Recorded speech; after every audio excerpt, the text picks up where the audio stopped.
in regards to different perspectives, the students need to be made aware that there are different perspectives that are taken at any given time. They have to be critical thinkers. So when we look at a subject or an event, it's important to note that oftentimes we're only given the perspective of one of the groups. So we talked about textbooks, and especially when you look at when they were written, oftentimes they're written from the perspective of the dominant group. How do we challenge that? How do we think about that critically? How do we look at primary photographs and look for real meaning behind them?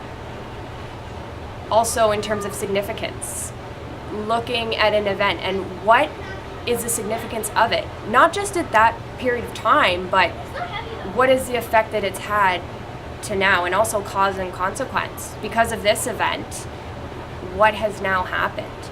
So it's this ability to think that is so critical, because the content, they can access the content anywhere, anytime with the way technology is. But those critical thinking skills, how to think about the content, depending on the form the inquiry takes, there's a question that relates to the big idea. And so it will include, for example, when we looked at the relations between First Nations and Europeans, they had to look at an event and also look at the perspectives of all people involved.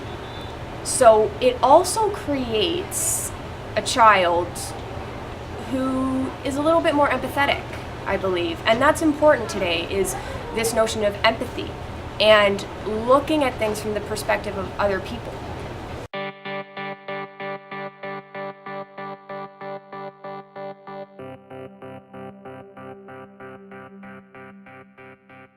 When I think about this, there are kids who, for the most part, they really do thrive learning in an inquiry model. Of course, there are students who they're used to learning in another type of model, which is totally, you can see that. But it's my job as an educator to reach every student. So for the most part, I haven't seen any kids who don't enjoy learning this way. But if for some reason, they're not enjoying the task at hand, then absolutely we can come to an understanding. But they have so much choice. How can Exactly, which is why you don't come across it very often. And in terms of kids who might struggle with this approach, perhaps it's because of an underlying issue. Is it the reading that they're struggling with? Is it the writing? Is it the self-regulation piece? So if that's the case, then it's very easy for me to observe and pull those children as needed to make sure that I can support them in their reading. Is it a comprehension issue or their writing?